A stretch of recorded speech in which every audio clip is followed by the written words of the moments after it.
അതിനായിട്ട് ഞാൻ ഇവിടെ ഏത്തപ്പഴം എടുത്തിട്ടുണ്ട്.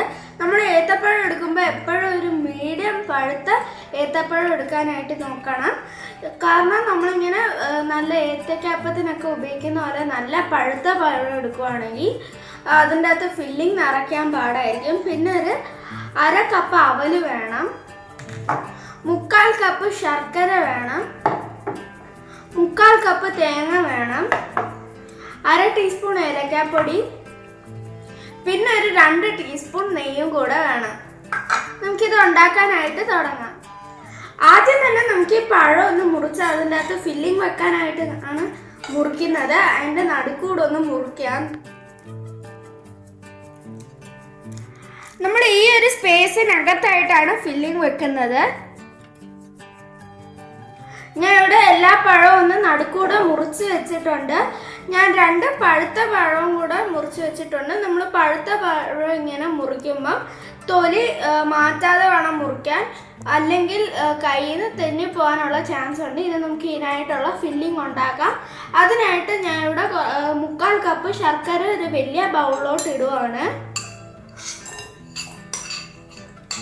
ഞാൻ ഇവിടെ ചേർത്ത് കൊടുത്തേക്കുന്നത് ഗ്രേറ്റഡ് ശർക്കരയാണ്. ഇതിലോട്ട് തേങ്ങ ചേർത്ത് കൊടുക്കാം. 3/4 കപ്പ് തേങ്ങയാണ്.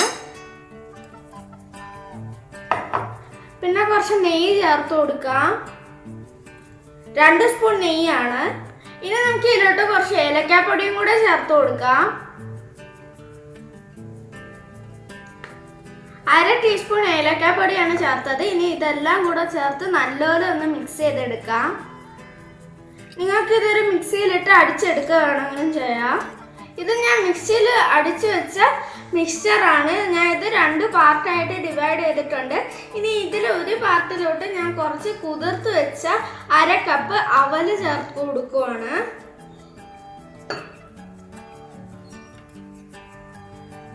ഈ അവല് ഞാൻ 1/2 മണിക്കൂർ കുതിർത്ത് വെച്ചിരുന്നതാണ്. ഇതൊന്ന് നല്ലപോലെ ഈ ശർക്കരേൻ്റെ മിക്സ്ചറുമായിട്ട് ഒന്ന് മിക്സ് ചെയ്യണം. ഇനി നമ്മുടെ ഈ 2 മിക്സ്ചറും പഴത്തിലൊന്ന് ഫില്ല് ചെയ്ത് കൊടുക്കാം. ഞാൻ ഇവിടെ ഒരു പഴുത്ത പഴം എടുത്തിട്ടുണ്ട്. മീഡിയം പഴുത്ത പഴമാണ്, മുറിച്ച് വെച്ചേക്കുന്ന പഴമാണ് ഇത്. ഇതിൻ്റെ ഇടയിൽ നമുക്ക് ഈ ഫില്ലിങ് വെച്ച് കൊടുക്കാം. ഞാൻ ഇവിടെ ഒരെണ്ണം ശർക്കര ഫില്ലിങ് കൊണ്ട് ഫില്ല് ചെയ്തിട്ടുണ്ട്. ഇതുപോലെ തന്നെ ബാക്കിയുള്ളതും ചെയ്തെടുക്കാം. ഞാൻ ഇവിടെ എല്ലാ പഴത്തിൻ്റെ അകത്തും ഫില്ലിങ് വെച്ച് അതിൻ്റെ തൊലി കളഞ്ഞെടുത്തിട്ടുണ്ട്. നിങ്ങൾക്ക് സൈഡ്സും വേണമെങ്കിൽ കട്ട് ചെയ്ത് കളയാം. ഇനി ഒരു ബൗളിലോട്ട് നമുക്ക് 1 കപ്പ് കടലമാവ് ചേർത്ത് കൊടുക്കാം. 1/2 കപ്പ് മൈദ ചേർത്ത് കൊടുക്കാം.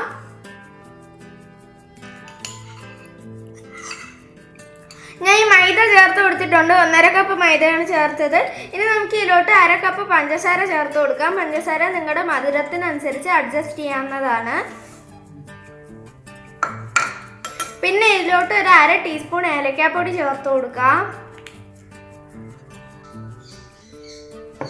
ഇനി നമുക്ക് ഇതിലോട്ട് 1 ടേബിൾ സ്പൂൺ അരിപ്പൊടി ചേർത്ത് കൊടുക്കാം. അരിപ്പൊടി ചേർക്കുന്നത് ഒരു ക്രിസ്പിനെസ് കിട്ടാനായിട്ടാണ്. ഇനി നമുക്ക് ഇതിലോട്ട് 1 പിഞ്ച് ഉപ്പും 1/4 ടീസ്പൂൺ മഞ്ഞൾപ്പൊടിയും ചേർത്ത് കൊടുക്കുക. ഒരു കളർ കിട്ടാനായിട്ടാണ് മഞ്ഞൾപ്പൊടി ചേർക്കുന്നത്. ഇനി നമുക്ക് ഇതെല്ലാം കൂടെ നല്ലപോലെ ഒന്ന് മിക്സ് ചെയ്തിട്ട് ആവശ്യത്തിന് വെള്ളം ചേർത്ത് കൊടുക്കാം. ഇനി നമുക്ക് ഇതിലോട്ട് വെള്ളം സ്പൂൺ ആയിട്ട് ചേർത്ത് കൊടുക്കാം.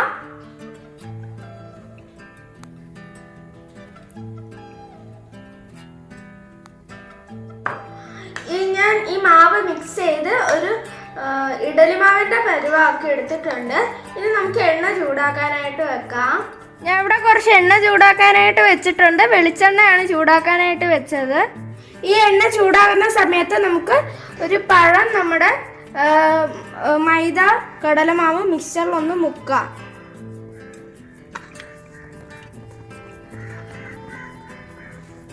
ഇത് നല്ലപോലെ ഒരു സ്പൂൺ വെച്ച് കോട്ട് ചെയ്ത് കൊടുക്കാം.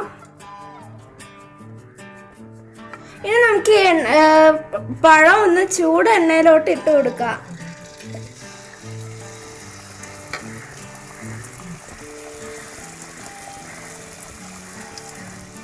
ഞാൻ ഇവിടെ 2 എണ്ണ ഇട്ട് കൊടുത്തിട്ടുണ്ട്. അതിൽ ഒരെണ്ണം തിരിച്ചു ഇട്ടിട്ടുണ്ട്. നമുക്ക് അടുത്തതും ഇതുപോലെ തന്നെ ചെയ്തെടുക്കാം.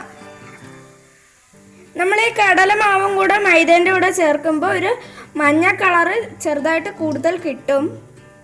ഞാനിത് രണ്ടും ഒന്ന് തിരിച്ചിട്ടിട്ടുണ്ട്. ഇനി നമുക്കിത് ആകുമ്പോഴേക്കും ഒന്ന് കോരി മാറ്റാം. ഇത് ഇവിടെ ആയിട്ടുണ്ട്. ഇനി നമുക്കിതൊന്ന് കോരി മാറ്റാം.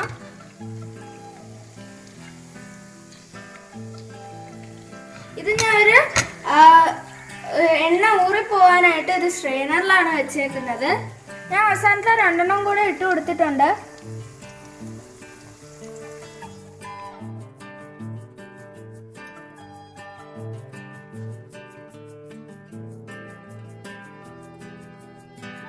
അവലും ശർക്കരയും പഴവും ഒക്കെ ഇട്ടുള്ള ഒരു അടിപൊളി 4 മണി പലഹാരമാണിത്.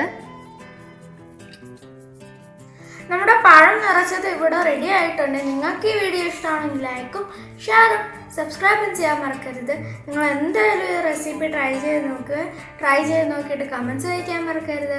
മറ്റൊരു ഡിഷുമായിട്ട് വീണ്ടും കാണുന്നവരെ this is signing off. By.